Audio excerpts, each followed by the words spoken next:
Bible గ్రంథంలో ఈ జెండాను ఆవిష్కరించటము, ఈ నవదిన ప్రార్థనలు సలపటము, దీని యొక్క ప్రత్యేకత కానీ, వీటి యొక్క విశిష్టత కానీ, వీటి యొక్క అవసరము కానీ మనకు ఉన్నదా లేదా అని మనం కొద్దిసేపు ధ్యానించవలసినటువంటి అవసరం. ఇవన్నీ చేసుకున్నట్లయితే లేదా చేసుకుంటూ ఉన్నట్లయితే మనకు అవసరమైనది ఏందో ఈరోజు సువిశేష పఠనంలో క్రీస్తు భగవానుడు సుస్పష్టం చేస్తూ ఉన్నాడు. మరి మొట్టమొదటిగా చూసినట్లయితే జెండాను ఆవిష్కరిస్తూ ఉంటాం. ఇది బహుశా ప్రతి సంవత్సరము కూడా ఇటువంటి పెద్ద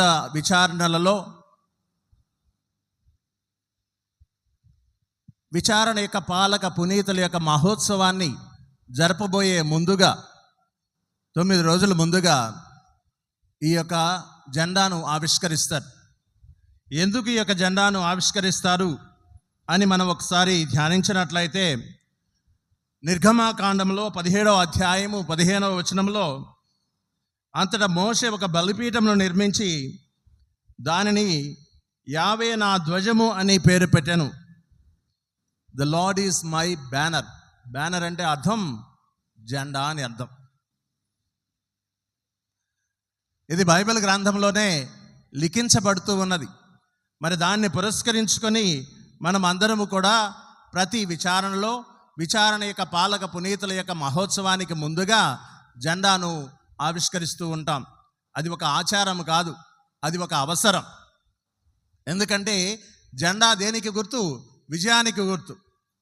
క్రీస్తునందు మనకు విజయం కలదు, క్రీస్తు నందు మనకు అభయం కలదు, క్రీస్తునందు మనకు సర్వస్వము కలదు అని మనం ప్రకటించుకుంటూ ఆ యొక్క అభయాన్ని, ఆ యొక్క విజయాన్ని, ఆ నమ్మకాన్ని మనం వ్యక్తపరుస్తూ ఉంటాం. ప్రియ సహోదరి సహోదరులారా, కీర్తనాకారుడు 20వ కీర్తన 5వ వాక్యంలో చూసినట్లయితే, నీ విజయమును గాంచి మేము హర్షధ్వానము చేయుదుముగాక, మన దేవుణ్ణి కీర్తించుచు జెండాలు ఎగరవేయుదుముగాక, ప్రభువు నీ మనవులనెల్లా దయచేయునుగాక. చూడండి, కీర్తనాకారుడు దావీదు మహర్షి ఎంతో చక్కగా జెండాలు ఎగరవేయండి. ఎందుకంటే మనము ప్రతి సంవత్సరం ఈ యొక్క పాలక పునీతుల పండుగ ఎందుకు చేసుకుంటాం? పాలక పునీతుడు అంటే అర్థం ఏమిటి? మనల్ని పాలిస్తూ ఉన్నాడు, మన కోసం నిరవధికంగా ప్రార్థిస్తూ ఉన్నాడు, మన తరపున యాచిస్తూ ఉన్నాడు అన్నటువంటిది మన యొక్క విశ్వాసము, నమ్మకం. మరి ఈ యొక్క దేవాలయాన్ని పునీత ఫ్రాన్సిస్ ఎవరి వారి యొక్క పేరు మీదుగా అంకితం చేయబడినటువంటి దేవాలయం. ఆయనను ఈ యొక్క దేవాలయానికి, ఈ సంఘానికి, ఈ యొక్క విచారణకు పాలక పునీతులుగా నిర్ణయించుకున్నారు. ఎప్పుడో అనాది కాలం నుంచి వస్తున్నటువంటి ఆచారము కానీ, లేకపోతే అనాది కాలంలోనే ఈ యొక్క దేవాలయాన్ని ఆ పునీతునికి అంకితం చేయడం కానీ జరిగినది. అనగా ఈ సంవత్సర కాలం అంతా, పోయిన సంవత్సరం ఈ రోజుల్లో మీరు చేసుకున్నటువంటి ఆ పండుగ దినం నుంచి ఈ పండుగ దినం వరకు కూడా దేవుడు మిమ్మల్ని అందరినీ కూడా కాచి కాపాడి సంరక్షించినందులకు, మిమ్మల్ని దీవించినందులకు, మీ యొక్క బాగోగులన్నీ కూడా చూసుకున్నందులకు, మిమ్మల్ని అందరినీ కూడా స్వస్థపరుస్తూ జీవముతో నింపుతున్నందులకు దేవునికి కృతజ్ఞతలు తెలియచేస్తూ విజయకేతనం ఎగరవేయండి అని దాని యొక్క అర్థం. ప్రియ సహోదరి సహోదరులారా, మనమేదో పరిపాటిగా ఏదో ప్రతి సంవత్సరము స్వతంత్ర దినోత్సవం రోజు ఒక జెండా ఎగరేసినట్లు ఎగరేయటం కాదు. నీ యొక్క వ్యక్తిగత జీవితంలో నీ జీవితానికి రాజైనటువంటి క్రీస్తునాథుడు నిన్ను స్వస్థపరుస్తున్నాడు, నిన్ను దీవిస్తున్నాడు, నిన్ను ఆశీర్వదిస్తున్నాడు, నిన్ను బలపరుస్తున్నాడు, నిన్ను నీ కుటుంబాన్ని తన యొక్క కృపతో నింపుతూ ఉన్నాడు, నీలో ఉన్నటువంటి అనేకమైనటువంటి వ్యాధి బాధలను తొలగిస్తూ ఉన్నాడు, నీకున్నటువంటి అనేకమైనటువంటి అనర్థాలను లేదా సమస్యల నుంచి నిన్ను కడతీరుస్తూ ఉన్నాడు.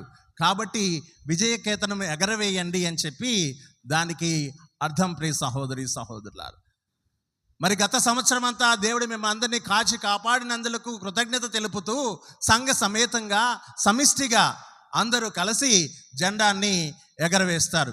ఆ జెండాని ఎగరవేయటము దేనికి గుర్తంటే దేవునికి సాక్షిగా ఈ యొక్క పండుగను ఘనంగా జరుపుకోబోతున్నాము అని చెప్పి మనం తెలియజేస్తూ ఉన్నాం. ప్రియ సహోదరి సహోదరులారా, ఈ జెండా ఎగరవేయటం అనేటువంటిది పరిశుద్ధతకు గుర్తు. ఇంకా దేనికి గుర్తు అంటే ఐక్యతకు గుర్తు. ఒక సంఘం అనేటువంటిది ఐక్యంగా ఉండాలి కదా, అది ఐక్యతకు గుర్తు. ఆ ఐక్యతకు గుర్తు అయినటువంటి ఆ జెండాను ఈ యొక్క పాలక పునీతుల యొక్క మహోత్సవానికి ముందుగా ఎగరవేస్తూ ఉంటాం. రెండవ విషయం ఏమిటంటే నవదిన ప్రార్థనలు జరుపుతూ ఉంటారు. ఎందుకు ఈ యొక్క నవదిన ప్రార్థనలు? 9 రోజులే ఎందుకు జరపాలి? 10 రోజులు ఎందుకు జరపకూడదు? లేదా 12 రోజులు ఎందుకు జరపకూడదు?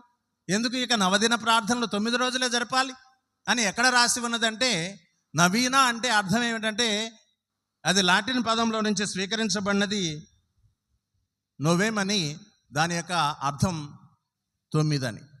కానీ దీనికి బైబిల్లో ఎక్కడైనా ఆధారం ఉన్నదా? 9 రోజులు ఎందుకు జరుపుతారు? నిరవధికంగా ప్రార్థనలు చేస్తారు, అంతరాయం లేకుండా.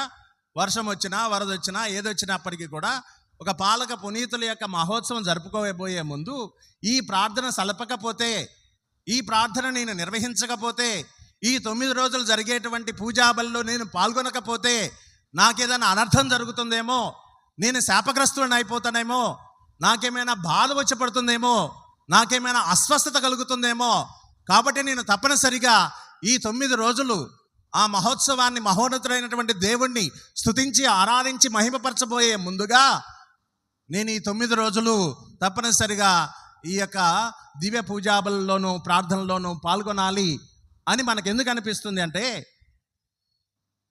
మనం ఏ కాలంలో ఉన్నాము? పాస్కా మహోత్సవ కాలంలో ఉన్నాం. ఈ పాస్కా మహోత్సవం అయిన తర్వాత 40వ రోజున మనం ఏం పండుగ జరుపుకుంటాం?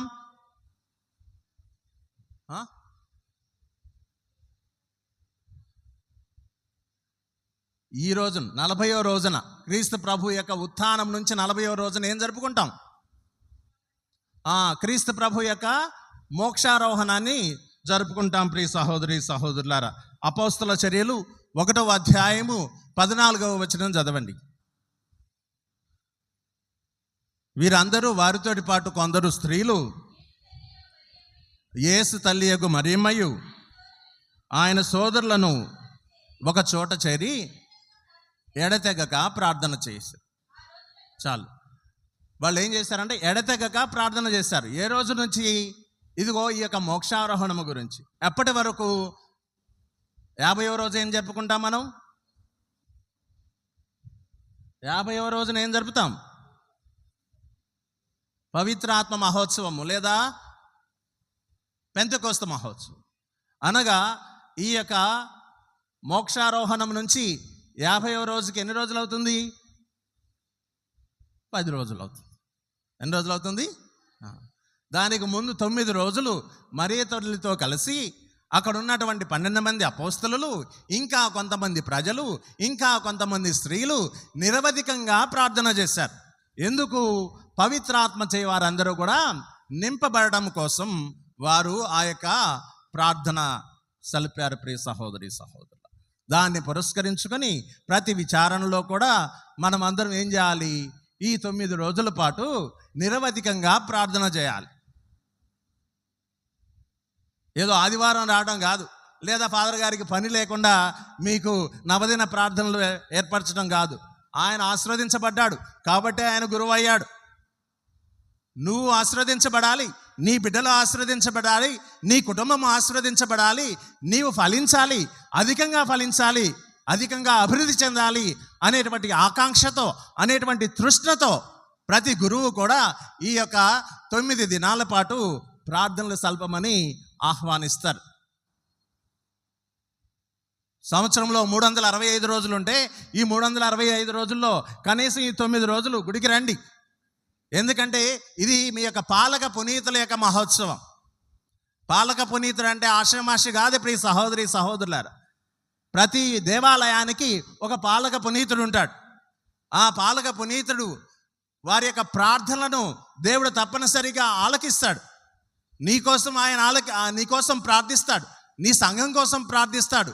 ఈ దేవాలయంలో వచ్చి ప్రార్థిస్తున్నటువంటి ప్రతి వ్యక్తి కోసము కూడా పునీత శౌరి వారు ప్రత్యేక ప్రార్థనలు సలుపుతూ ఉంటారు ప్రియ సహోదరి సహోదరులు.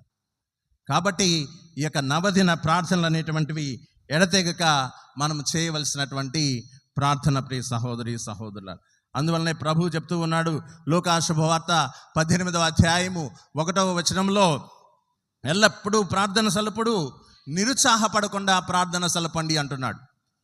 కాబట్టి నువ్వు నిరుత్సాహంగా ఉండకుండా ఉండటము కోసము, నిర్భాగ్యమైనటువంటి పరిస్థితిలో నీవు ఉండకుండా ఉండటము కోసము, నిరుత్సాహపడకుండా నీవు నిరవధికంగా ప్రార్థన చేయాలి. అలా చేయడానికి ఈ 9 రోజులు నువ్వు చేసి చూడు. అనేక మంది అనేక తలంపులతో ఉంటారు కదా. ముఖ్యంగా మీ యొక్క పాలక పునీతుల తరపున ప్రార్థన చేసి చూడు. దాని యొక్క ఫలము ఈ 9 రోజులు చేసి చూడు, దాని యొక్క ఫలం తప్పనిసరిగా నీకు అందుతుంది. ఈ 9 రోజులు నిరవధికంగా ప్రార్థన చేయి. నీ కోసం చేస్తావో, నీ యొక్క ఆరోగ్యం కోసం చేస్తావో, నీ భర్త కోసం చేస్తావో, నీ భార్య కోసం చేస్తావో, లేకపోతే నీ బిడ్డల యొక్క పురోభివృద్ధి కోసం చేస్తావో, నీ యొక్క సంఘం కోసం చేస్తావో, ప్రార్థన చేయి. నిరవధికంగా నిరుత్సాహపడకుండా ప్రార్థన చేయి. నీలో ఉన్నటువంటి నిరుత్సాహాన్ని ఆ యొక్క ప్రభు తప్పనిసరిగా తీసివేస్తాడు ప్రియ సహోదరి సహోదరులారా. అప్పుడు ఆ 10వ దినం,